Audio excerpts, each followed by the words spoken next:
Welcome to the Happy Mindset, episode 139. Today's episode is called Art at the Core. Today I'm joined by Eleanor Snare. Eleanor is a writer, an artist, and an educator. They currently teach at Leeds Arts University. In their work, Eleanor explores the connection between art, emotions, and society. I enjoyed talking to Eleanor. On today's episode, we cover a lot of ground. We look at the different mediums you can explore with writing. Talk a little bit about venturing into the unknown as an artist, how that looks and how that feels. And I just generally enjoyed talking to Eleanor. They have a different perspective, and I get the sense that Eleanor really enjoys the creative process, the artistic process, and mentoring and coaching others in the process as well. So that's today's episode. On a slight side note before the podcast begins, I've now got a membership option on the Happy Mindset website. If you go to thehappymindset.com, there's a membership option where you can support the podcast. It's €5 a month, support the work we're doing here. As an added benefit, you also get to participate in a group Zoom call each month.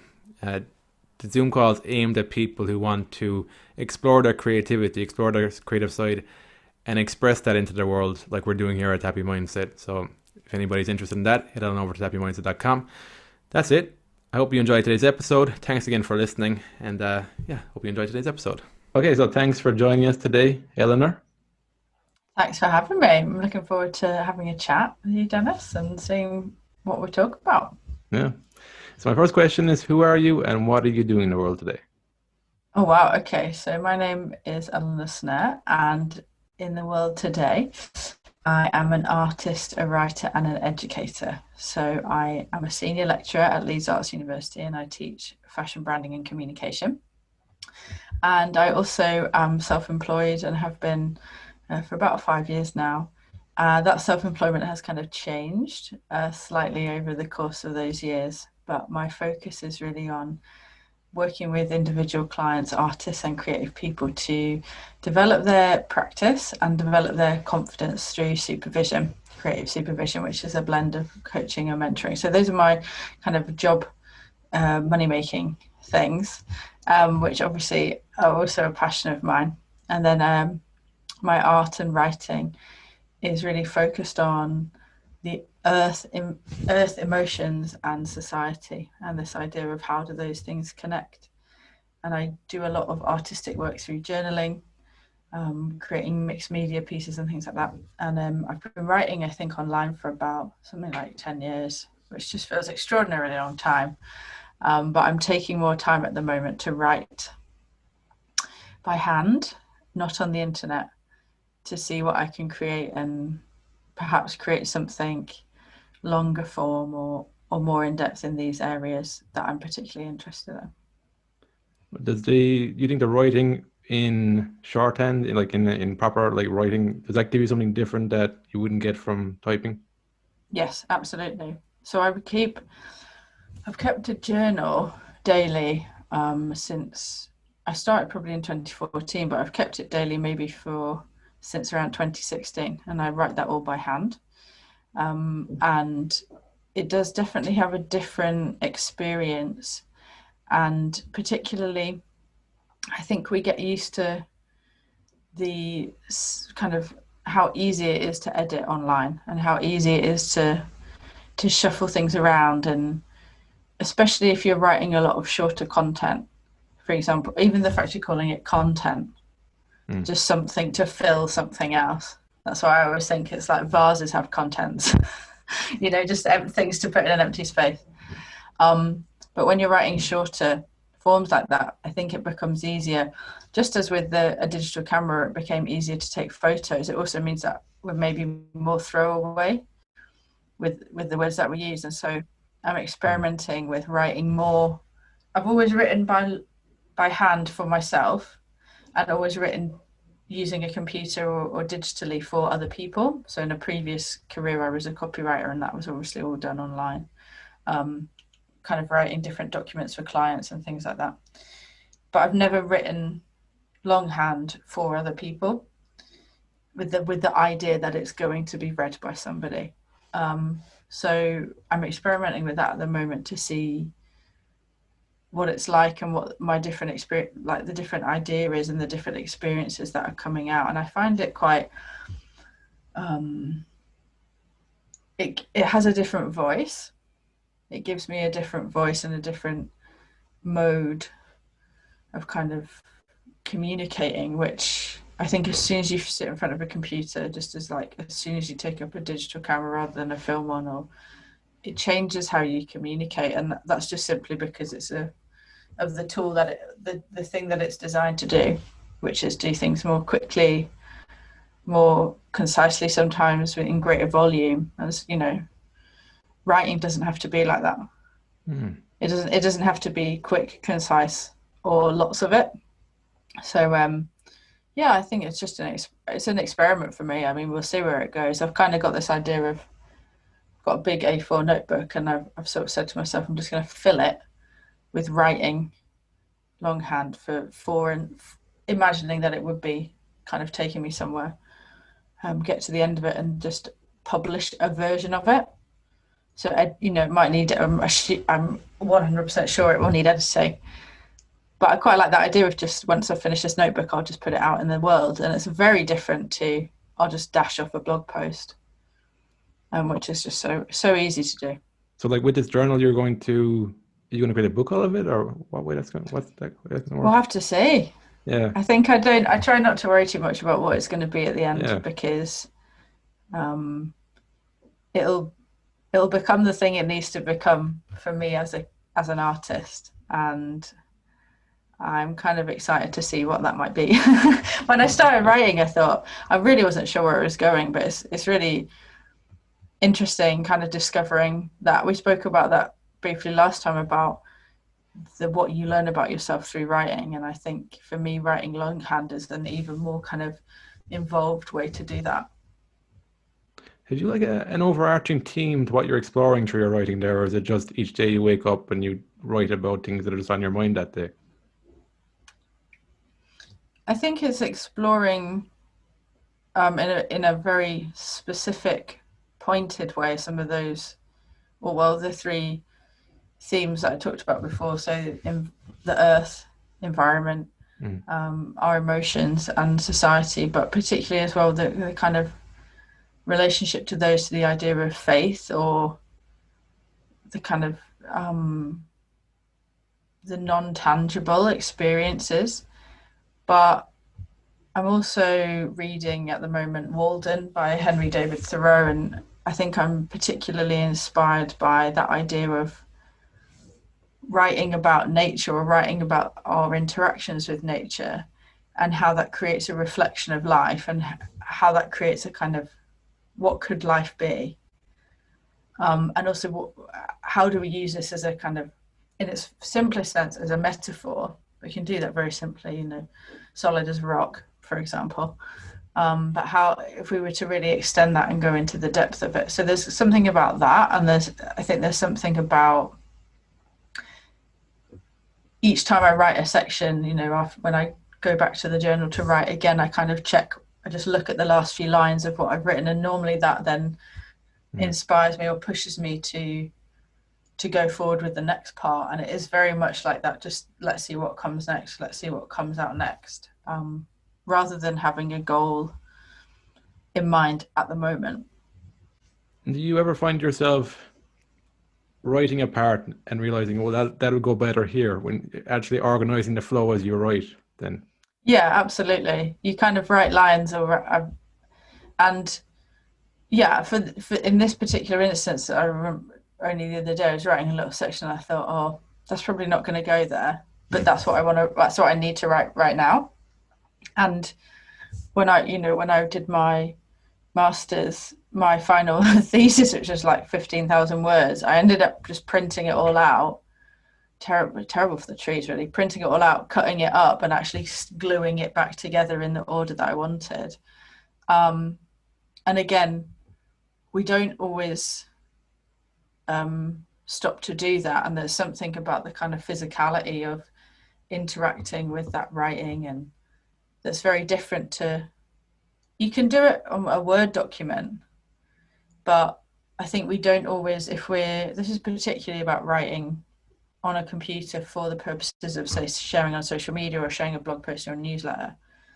you can get into quite poor writing habits of just like writing it and not actually editing and moving and, as you say, kind of finding where the things fit best, because we're just so focused on the end goal of whatever that writing has to do, rather than, is this a really good piece of writing? And that I when I used to teach, I used to do a kind of copywriting training a lot, and I always said I think the writing should kind of take the least time out of planning, editing, thinking of the concept, understanding who you're writing for in a commercial sense, because that's all the stuff that like makes it really tight, rather than just waffly bollocks, really. It's interesting you're talking about this because just this morning I was writing. I was talking about the Yeah. book I'm writing at the moment, and I was doing what I'm doing at the moment is I'll either journal before that in written form, or I'll write out. I'm writing like an affirmation kind of thing over and over again at the moment as well. Then I'll go into Google Docs and I'll just write. And I found myself I'll write a piece here and then I'll look at the structure of the chapters and I'll organize it accordingly. I'll go like that actually moves here, that moves over there. I enjoy it because it's like a puzzle. I'm just like fleshing things out, and I enjoy that. I couldn't write from start to finish in a direct line. It'd be too static and too rigid for me. I wouldn't enjoy it, to be honest. But Different people write in different ways, and I think it's, you've got to find the rhythm and the process and the method that's right for you. And that I'm sort of talking to someone about buying a typewriter, because I'm at the point where I'm like, I think I want to experiment with what that's like, using these different tools. How does that change the writing, and how does that change how we choose to write? If we know that we're going to have to press that key down and it makes an indelible mark, you can't just cross it out and you can't just delete it. I think it might change how you then experience it. So even using Google Docs, the fact that you can copy, cut and paste it and move it around like a puzzle really easily is going to be influencing that process and helping you develop it, which I think is great. And I like that idea of experimenting with the different tools to see what changes. that's interesting you said the typewriter because I think maybe with that you'd put more thought into each individual sentence you're writing. Yeah. Where I find with Google Docs, it's like a stream, it's like a flow, and then I piece things together. I'll go over it, and I try and get a rhythm in the whole piece from doing that. But there's a lot of editing. Like this is the second time I've written part of the book again. I just started all over again today because I was thinking about the images yesterday for some reason, and Davey draws the images, and the images actually influenced then what I was going to start writing about. I did an image of what's his name? Petit. He was the guy who scaled the Twin Towers. He walked between them. Oh, yes. That image in my head because I wanted to talk about that psychological line as a creative person that you're walking.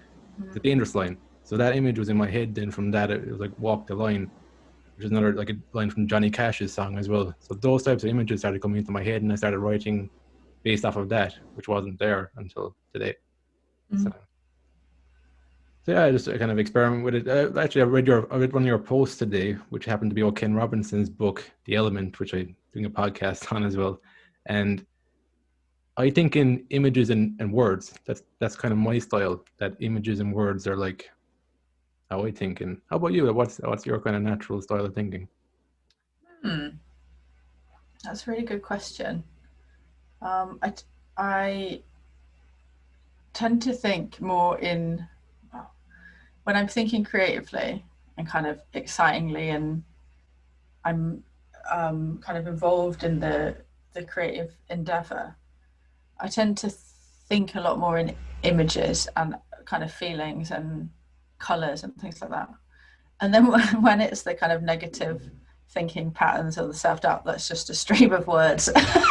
Because I think there's something about it kind of goes down to this very, very narrow scope of one way of expressing myself. Whereas when I'm being truly creative in how I'm kind of expressing myself and it's coming into my mind and into my heart, it's a lot more diverse. Saying that, I would say the way that I work generally tends to be through image and color. So I tend to do a lot of, in my teaching, I tend to do a lot of image-based and color-based and color coding and tables and stuff like that, just because I find that the easiest way to take in information. And I also am only maybe the last year I realised I've kind of been, I'm more of I also work quite kinesthetically. So I'm kind of constantly playing with things when I'm talking, or you'll see on the video or whatever that I'm moving my hands about all the time, and I'm always demonstrating. And I find that sometimes it's about trying to, when you've got something in your head that you want to bring into life in the real world, for me, I need to actually physically create it in some way. And I think that's part of that handwriting as well. I can't just transfer it from one kind of abstract form into another abstract form. It needs to go, I have to put it in some sort of process of like feeling it and doing it and cutting it up and sticking it together. So the way that I think tends to be quite visual. And then the way that I do a lot of doing, I'm always playing, I've always got like bits of blue tack and just like constantly playing with them and fiddling. And it just helps me get through those ideas a bit more clearly. If I couldn't do that, if I had to sit in my hands, or if I could only write, I think I would really just struggle to make sense of like how the things join together, how the different ideas join together. But I also think visuals are, we've kind of shifted much more into a kind of visual first society or visual first culture, kind of slowly over centuries really. But it's a real power skill to be able to have images and text which meld wonderfully together and enhance each other, rather than just an image for decoration. Can't stand that. Or text that's just like really poor copywriting and just not like developed or not intriguing or anyway. There's a real power in doing both.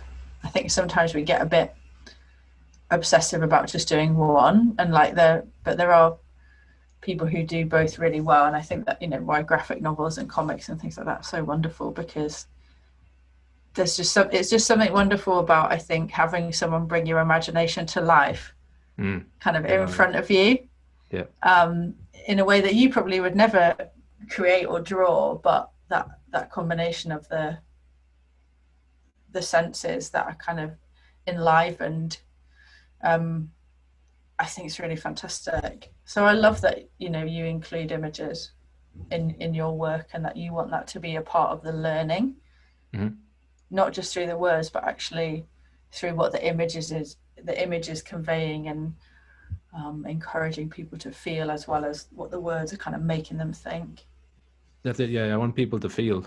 I think the images do a good job of that. It immediately makes you feel something. And it's funny when we were talking there. I often go for walks. I'll go for walks and listen to music. I want to listen to a lot of like French music and stuff, and that helps me to just let my mind wander.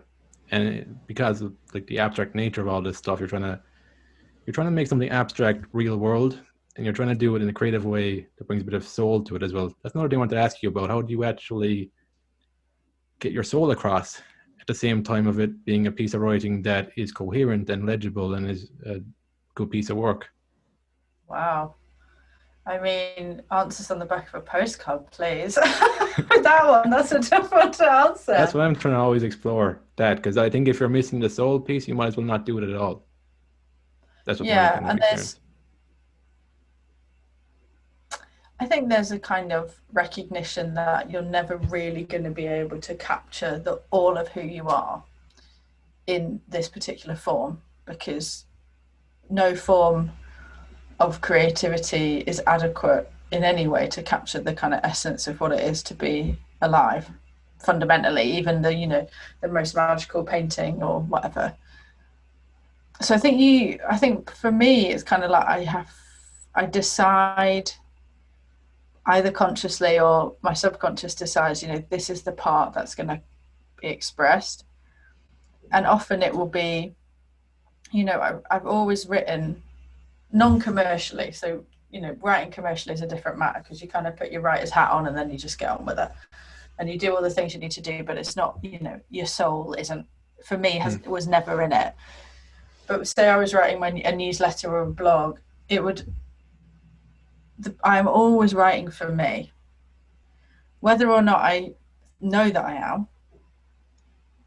kind of is really irrelevant, because I know that I've read back on my old work, or I've read stuff from a year ago or a few months ago, and it's like, that's what I needed to hear today. That's what I needed to say, and not say necessarily even about the world. It's often more about what I need to hear and what I need to process. So I think having that, you can write for somebody in that someone will read it, therefore you make the effort for it to be coherent and legible and interesting, and not just saying really nice all the time as kind of your adjectives. But that's almost like a practical, structural, syntactical way of writing. But I really believe that the truly soulful, skillful, kind of humane writing is because the writer is just writing for themselves. And you're kind of just watching. You just get to be there. And I think I've always tried to write for myself first and foremost, whether that is for myself so I'm proud of it, for myself because I need to hear it, because I need to read it. But I think for me, that's how I get my soul into it. I don't even think I consciously think that. It's just I wouldn't know how else to do it. Yeah. Like there wouldn't be another way for me. I think the biggest thing I've noticed is that whenever I write for somebody else purely, it's never coming from a place of me feeling coherent within myself, me exploring something, me expressing something that I'm going to learn from. Because oftentimes when I write for myself, I'll learn something about myself, that I'll say something that I would have never said, and I'm like, why don't I take my own advice on that? I never get that when I'm intentionally trying to write for somebody else. When I try to write for somebody else, I'm trying to regurgitate a lesson I've already learned. So I'm not learning anything new. That's the big thing, difference I see myself. Absolutely, because it's not, it would be challenging perhaps to share or communicate with someone a lesson that you had yet to discover. So therefore, it's never going to feel as real, and in a way, I think real and kind of fresh. In that sense. And I think even famous writers, when you read their work, you get, writers that really resonate with you, you get this sensation that they're just loving it. They're just writing because they've just got to say it, and it's just, they've got something that, there's just there's who they are. And I think that's quite hard to capture, to be okay with, to be vulnerable enough to do, but also I don't think it's teachable, because it's very hard. You can kind of open the gates for people and say this is something that you want to explore, but again, different people will have different processes by which they have that like freedom of soul expression, and writing is one of them, but might be any other medium as well. I think it's because you're venturing into the unknown, and I guess this point today, this is one of the reasons why I reached out to you, because I was listening to you on a podcast and you're talking about creating your life around art and creativity. I was like, geez, that's what I've been doing for the last few years. You just summed it up there, and I just want to explore that today. Like, what do you mean by creating your life around your art and creativity? I think that so lockdown is a great example where there's been a huge surge in creative hobbies, and people taking up knitting or crocheting or gardening, or all of these acts of creation, these hobbies. And what can end up happening is, because of the way that we kind of prioritize the logical and the rational, and generally the kind of more academic and commercial, either in schools or at work, we have our life, which is normally the bulk of it is spent at work or asleep. And then we have our hobbies, which are all the things we do to kind of make the rest of our lives more palatable.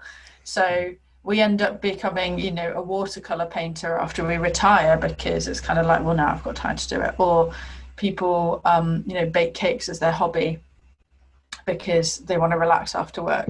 And this is not to discourage hobbies. I love hobbies. I think they're amazing. But there is a big difference between living living for that hobby, living to do that, and having it as this kind of bounce back mechanism, like it's the thing which calms me down or relaxes me so I can cope with the rest of life. And for me, centering your life around your art means you know that that artistic expression, that creative endeavor that you enjoy, that is what you are here for. And that kind of goes against maybe what you've been taught about having a good job, maybe what you've taught about the value of creative process and creative outcomes. But also, it means for me, you even have to make a choice about it in terms of relationships, family, partners, children, all of that other stuff. Like, I know that I love my partner dearly, deeply, kind of in this very intrinsic, like in my cells way. And yet, nothing will ever come close, ever, to the feeling I have when I am creatively expressing myself. And so I don't, even if if someone forced me to, I know which I would choose. It wouldn't be an easy choice, but I know what I would choose. And I think that it's about the radical prioritization of your creative and artistic endeavors, whatever that looks like for your life. So if that looks like I leave work at 4 p.m. or 5 p.m. every night on time because I'm going to go home and paint, or I'm choosing, I choose to have this writing career over this relationship or whatever. You can still have all those things. I think, in fact, it's great to have all those things and they're just more material, right, for your art. Mm. But it's almost knowing that that is what you are here for, knowing that that is part of what you're a really big part, if not the only thing that you are here to do, is to explore and express yourself creatively. And that, I think, is a huge leap of faith, because it's just you and the art, and that's it. And that's really difficult for people. It was really difficult for me to handle, to realize that that kind of was it. And that's that centering, is at the core of who you are. It's like you and it's your art. And then there's all these other wonderful, magical things in your life, none of which will ever be as close to you as that creative, expressive kind of soul expression of who you are. Yeah, no, it's very well summed up. I suppose the way I can have been living it is that I think of my job as financing my art, financing the podcast, financing my writing, because what I get from writing and what I get from art is just this venture into the unknown. That's why I write, because I start with a feeling and I explore that feeling, express something, I learn stuff along the way. Otherwise, it wouldn't be an adventure. What I find with planning your life very rigidly, there's no sense of wonder and adventure because you think you've everything sussed out, even though life will throw obstacles our way, give us enough pain to realize we can figure the world out, but we can ignore it and just choose to think that we live in a society that's all figured out. But there's no joy or adventure or wonder there. That's the way I kind of view it. Yeah. And I think a lot of people decide to go that route and to say, my work is going to finance my art, and they shift that in their heads.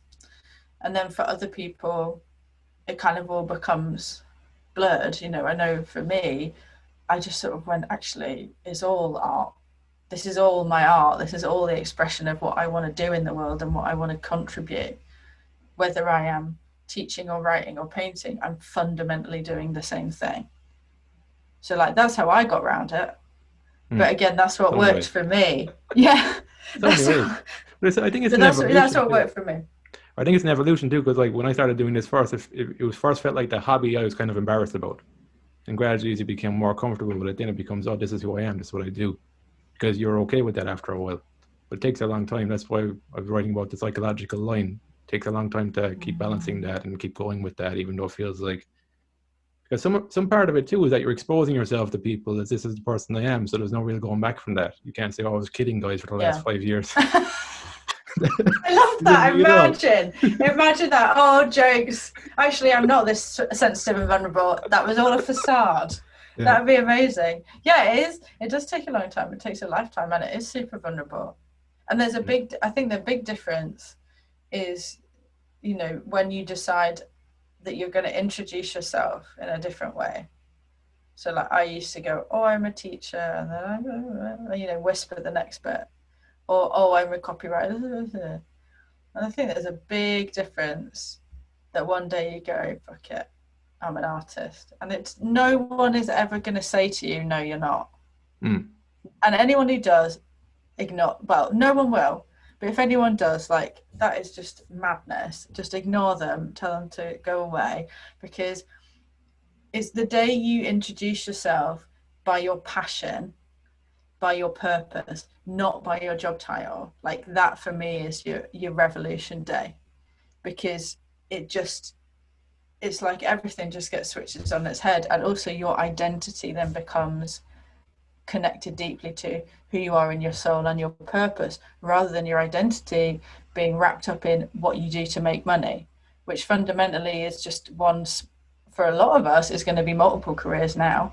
Mm. So it's never really what you're never going to have a stable identity, because you'll always be changing it. Like actually there's something at the core of you, and you can express that. You can say I'm an artist, or I'm a writer, or I'm a gardener, or I'm a cake decorator. It doesn't matter whether you make money from it or not.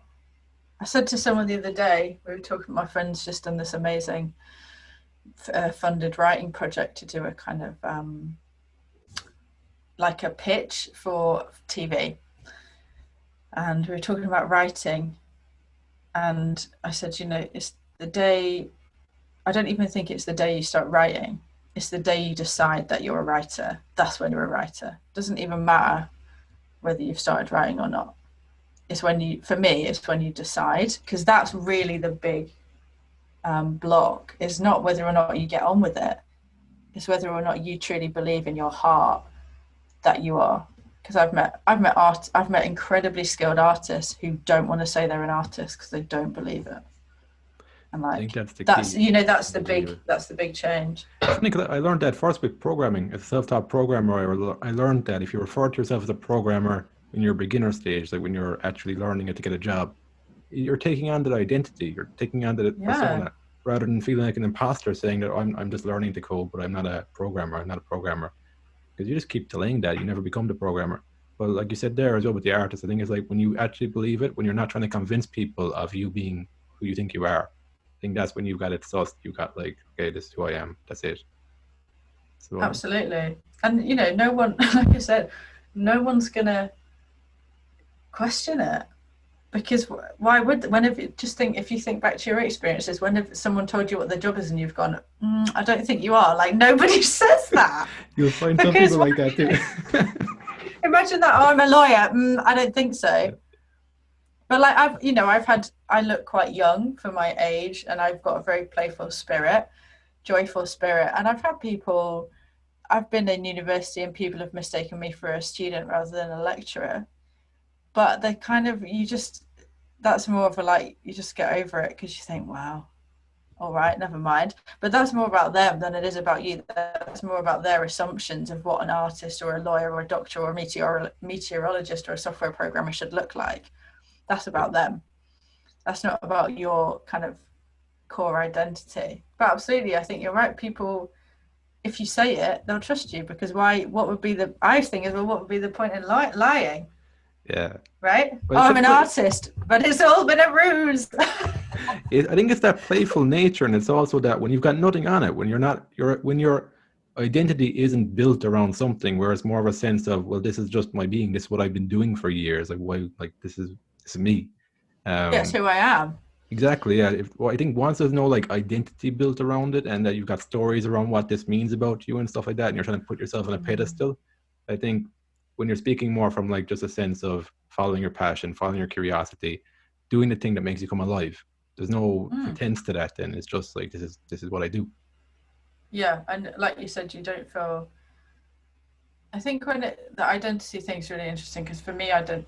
There's an important kind of understanding of our identity around how are we different, how are we the same, and kind of with other people and other beings and other kind of experience, like experiences of life living on the planet. So there's a bit of like allowing your identity, your subjectivity, individualization, like we've talked about, is to be present, but without it becoming so constrained by others. And for me, it's about finding the word that will help you articulate who you are in the way that is right for you. Yeah. And often that is not a job title. That might even be something completely bananas that, is a totally random word, but you just think, oh, that's it. And that not having anything to prove is also about not having anything to prove to yourself. You're not trying to live up to something. Yeah. It just is, Yeah. it Once just you're comfortable. exists. Mm. How do you balance your business as an artist? Because like the nature of art is that it evolves, and you've even mentioned this before to me that you can take a different direction to what you originally thought you were taking. How do you balance that in a practical sense on with a business that you're trying to create as well? Well, if I'm honest, I was talking again about this the other day to a friend, but I started off when I went self-employed because I had things that I wanted to talk about and do in the world. And like the only shape that I had for it was as a self-employed business. And over the years, and particularly this year, I've realized that it's just not the right shape. So what have been trying to do is work out what the shape is.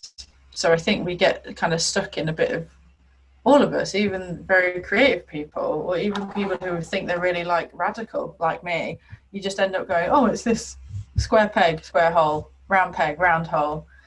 And you go, well, it's either a job where you're employed, or it's part time, or it's self employment. And you don't kind of really look outside those spheres. Um, and increasingly, I'm trying to work out what the shape is. And I don't necessarily think it is a business in the sense that it is a profit driven profit driven enterprise. Like, I have never really been interested in or bothered about making money, much to the detriment of the apparently profit driven enterprise that I had set up. Um, because it's just, of all the things that I want to do in the world, it's not one of the most important. And I'm in the very, very privileged position that my employment, my teaching role, affords me the space to experiment with the shape of what this other thing is.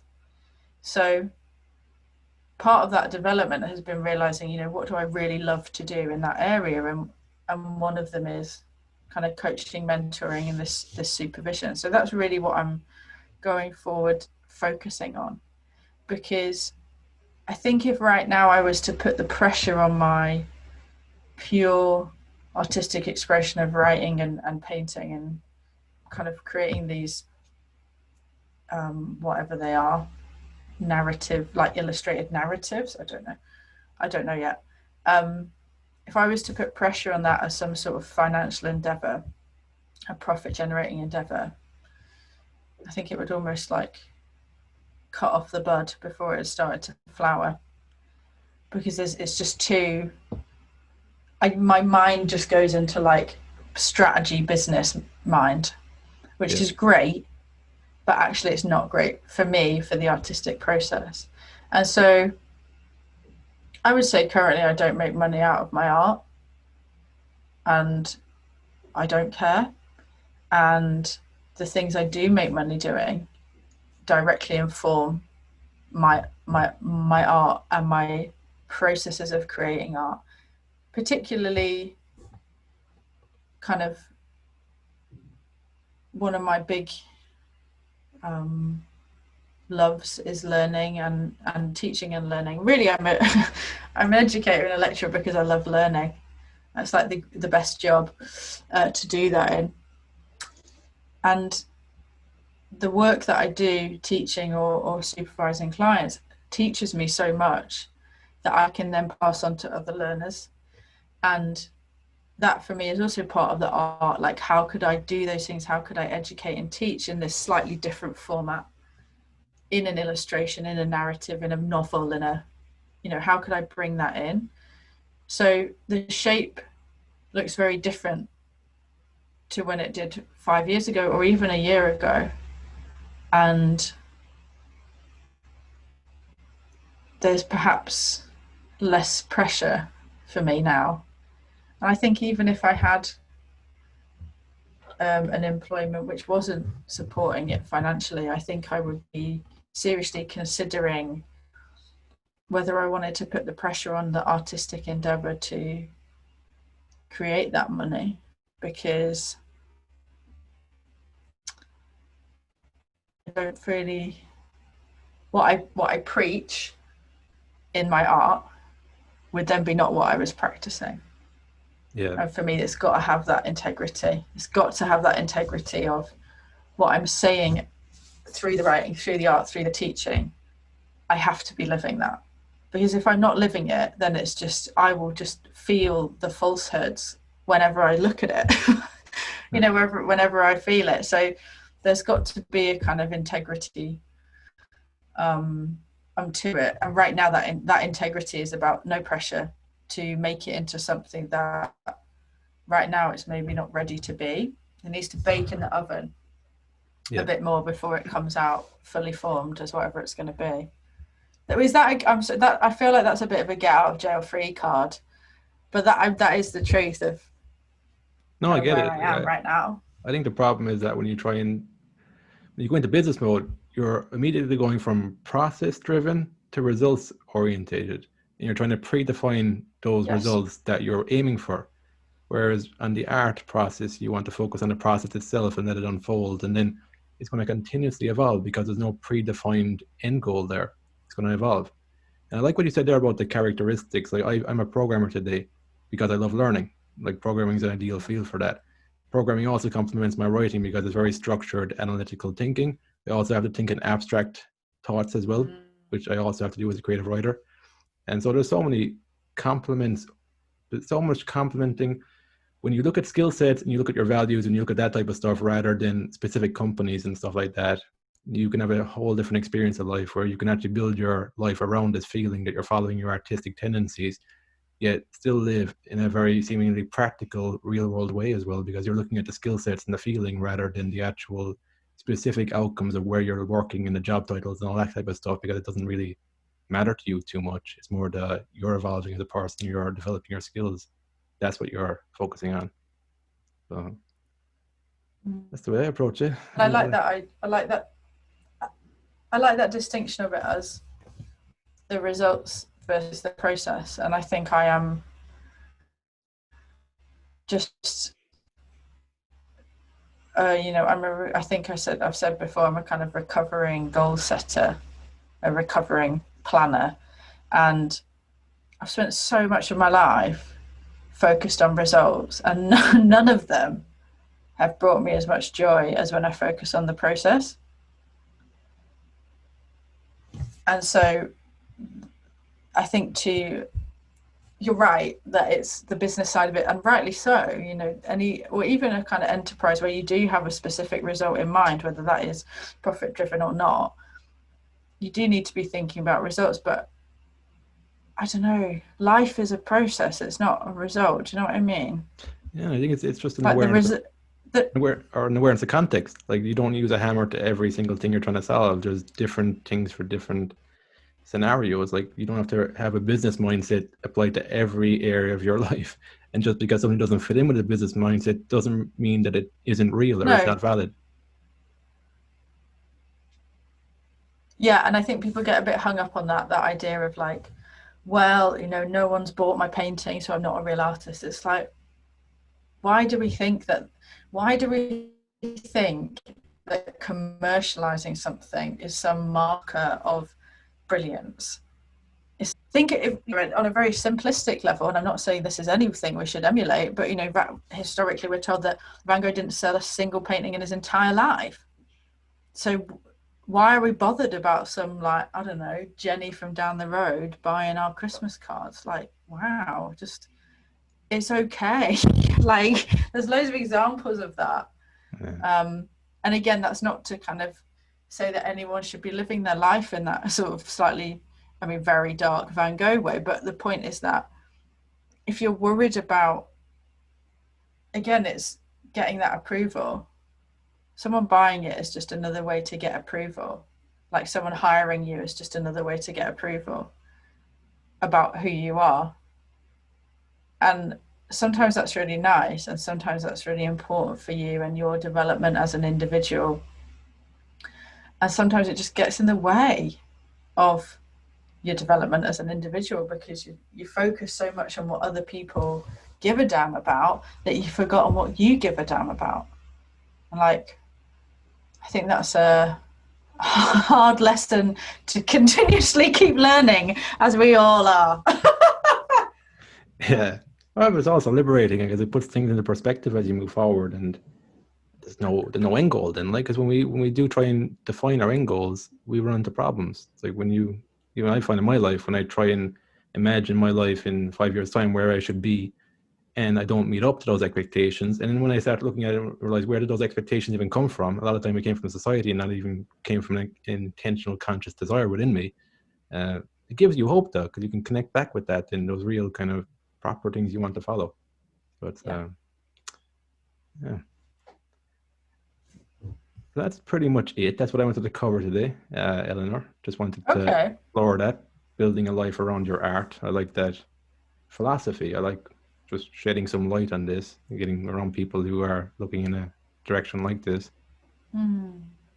So I think there where? must that oh go on. Yeah, I was no, gonna no, say yeah, I was just gonna say I think one of the challenges is that, you know, we don't know often in our daily lives, we don't know people who do it. So like we don't know creative people, we don't know artists, or we know people who like talk about it in this kind of very shy way. And I think there's a really exciting opportunity and perhaps even responsibility for creative and artistic people to be bolder and to be kind of out and proud because yeah. It's kind of like a coming out. that's yeah, and It's such a weird thing. 100%. Like as someone who kind of has very like well came out on the internet rather than in a and it has a lot of privileges afforded to how I look and things like that. There is a bit where you go, oh God, I've got a mum, dad, I'm an artist. It's like, Yeah, but I think if more of us did that, then people would know more artists and they would know it was okay.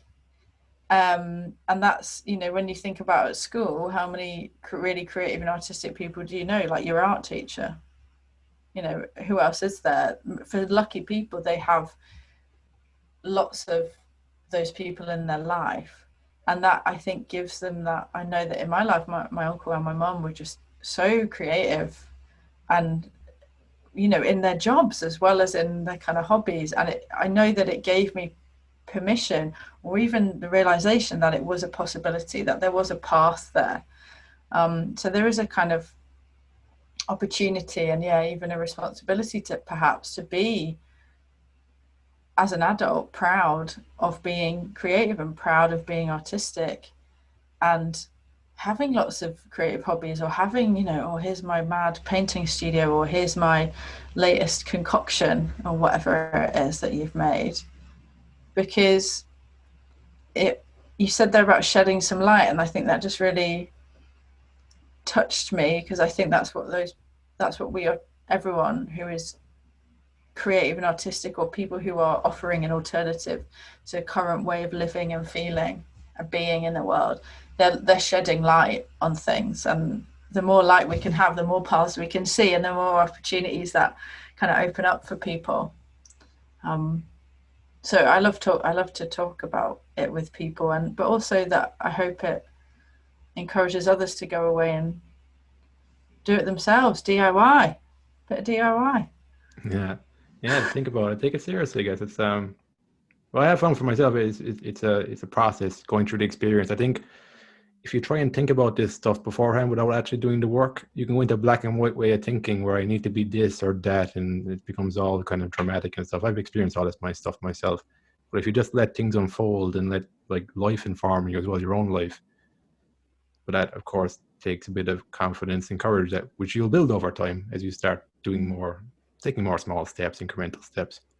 But yeah, I think it's important to just have a conversations around this because it's so intangible. I think that's the problem. It's like it's a really intangible thing that if you haven't got people pointing words to something over here that could be a possibility and focusing on the feeling, like the feelings that you're chasing in these results, that these results aren't going to give you on a deeper level.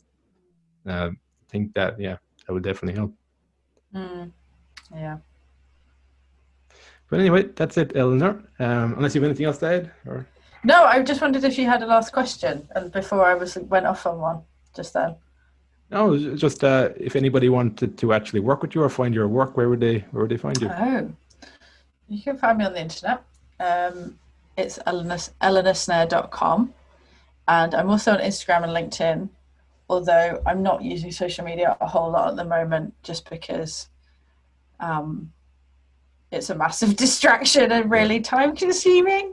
And actually I just sort of sometimes just rather stare out the window and be really kind of engaged with whatever else is going on. But yes, people can find me there, and I'd love people to email me. I always like that, and I love having proper conversations on Zoom, or if people are local, then socially distanced coffee. So my email is hello@eleanorsnare.com. And yeah, I think that's it really. Perfect. Actually, I've got nothing to plug. I've got nothing to plug or pitch apart from a way of life. That's all. Just a way of life. That's all. Just a way of life. But actually, now that you said it's the last question, I guess it's you have anything that you think is important to keep in mind for somebody who wants to follow their artistic path in life in a long-term process view as well, like not trying to rush it all in one go or anything. The thing I was thinking then was when you were talking about, letting your life inform your art. I think the big thing that I think is really important for people to know is sort of you are, and this is to listeners, like you are really interesting. And most people think that their lives are boring and mundane and small and just kind of like, well, I'm nothing special.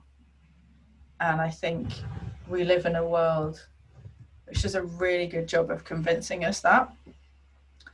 But actually, everyone is I find everyone deeply interesting and fascinating, actually.